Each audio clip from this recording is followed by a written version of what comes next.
வணக்கம். பொய்யும் புனை சுருட்டும் அடுக்கும் மொழியும் பேசி ஆட்சிக்கு வந்தவங்க இந்த 21ஆம் பக்கத்து கட்சிக்காரங்க. பெரியார் மணியம்மை மணந்தபோது அதை எதிர்த்து வெளியே வந்தவங்க தான் இந்த திராவிட முன்னேற்ற கழகம். சென்னை ராபின்சன் பூங்காவில் திராவிட முன்னேற்ற கழகம் முதல் கூட்டம் போட்டபோது துண்டு பிரசுரத்தில் 27 பெயர்கள் இருந்தன. அதில் கருணாநிதி பெயர் இல்லை.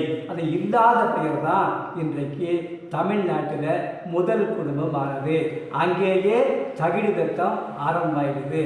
அப்படி தொடங்கிய இவருடைய பயணமானது இன்று உலக பணக்கார வரிசையில் இடம்பெறக்கூடிய அளவில் செல்வ செழிப்பில் அபரிதமான வளர்ச்சி பெற்று இருக்கிறாங்க. இவர் குடும்ப உறுப்பினர்கள் எல்லாருமே மிகப்பெரிய கோடீஸ்வரர்கள். இவர் தொண்டர்களையும் அப்படி லஞ்சம் வாங்க அதை சகஜமாக்கி பழக்கிட்டாங்க. எங்கும் லஞ்ச கலாச்சாரம், போதை கலாச்சாரம், கையூட்டு கலாச்சாரம். மரமுத்துனா சேகு, மனுஷமுத்துனா குரங்குன்னு சொல்லுவாங்க. 84 85 வயசாக இருக்கிற பெரியவர்கள் பேச்ச பாருங்க. மக்களை பார்த்து நீங்கள் பெற்று போடுங்க, நாங்கள் சோறு போடுறோன்னு சொல்கிறாரு. கூசாமல் பொய் பேசுறதுல இவர்கள்தான் வல்லவர்கள். மத்திய அரசாங்கம் ஒரு நபருக்கு பொது விநியோக திட்டத்தின் மூலம் 5 கிலோ அரிசி வழங்குது. அதிகபட்சமாக 35 கிலோ அரிசி வாங்குறாங்க. இப்படி மத்திய அரசாங்கம் கொடுக்கக்கூடிய அரிசியை இவர்கள் கொடுப்பது போல காண்பிச்சுக்கிறாங்க. இவர் மகன் ஒருபடி போய் மக்களை பார்த்து முகம் பளபளப்பாக இருக்குது, பேரன்களை போட்டு இருக்கீங்க, அப்போ 1000 ரூபாய் வாங்கிட்டீங்களா, 1000 ரூபாய் வாங்கிட்டீங்கன்னு சொல்லி கேட்குறாரு. இந்த கைதி 3 ஆண்டு சிறை தண்டனை பெற்ற பொன்முடி கேட்குறாரு. ஓசி பஸ்ன்னு சொல்கிறாரு. மக்கள் யாராவது இவங்ககிட்ட போய் எங்களுக்கு இலவசமாக கொடுங்கன்னு கேட்டாங்களா? நீங்கள் உங்கள் தேவைக்காக, ஓட்டு பிச்சைக்காக அவங்களுக்கு இலவசம் கொடுப்பீங்க. இந்த இலவசங்கிற போதை கலாச்சாரத்தை பழக்கிட்டு இன்றைக்கு அவர்களை இப்படி சுட்டி காண்பித்து பேசுவது சரியா? இப்படி தவறான போக்கில் தான் போயிட்டுருக்கீங்க. எல்லாரும் பொய் பேசுகிற வல்லவர்கள்னா தலைவர் அதை விட மேல் இருக்காரு.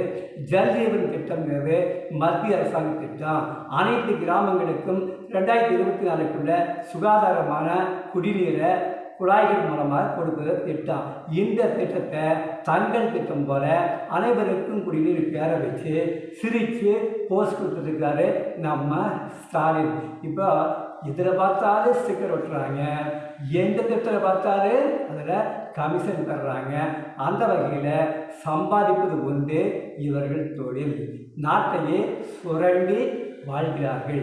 இந்த பெருச்சாளிகள் ஒழிக்கப்பட வேண்டும். இந்த கட்சி அழிக்கப்பட வேண்டும். அதனால் மக்களே சிந்திப்பீர். போதை கலாச்சாரத்துக்கு, ஓட்டுக்கு பணம் கொடுக்கக்கூடிய கலாச்சாரத்துக்கு மக்களை அடிமையாக்கிய இந்த கட்சி இருக்க வேண்டுமா? அதனால் 19/4/2024 அன்றைக்கு சிந்தியுங்கள், முதலாளாக போங்க. 100 விழுக்காடு வாக்குகள் பதிவாக வேண்டும். அதுதான் உண்மையான ஜனநாயகம். ஆகவே உங்கள் வாக்குகளை நீங்கள் கண்டிப்பாக செலுத்தணும். அது தாமரைக்கு செலுத்தணும். எங்கெல்லாம் தாமரை இருக்குதோ அங்கெல்லாம் தாமரைக்கு வாக்களிக்க பாருங்கள்.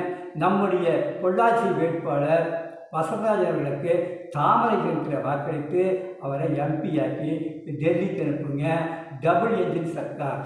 டெல்லியிலேயே தாமரை, இங்கும் தாமரை. நம்முடைய தேவைகளை கேட்டு பெறலாம்.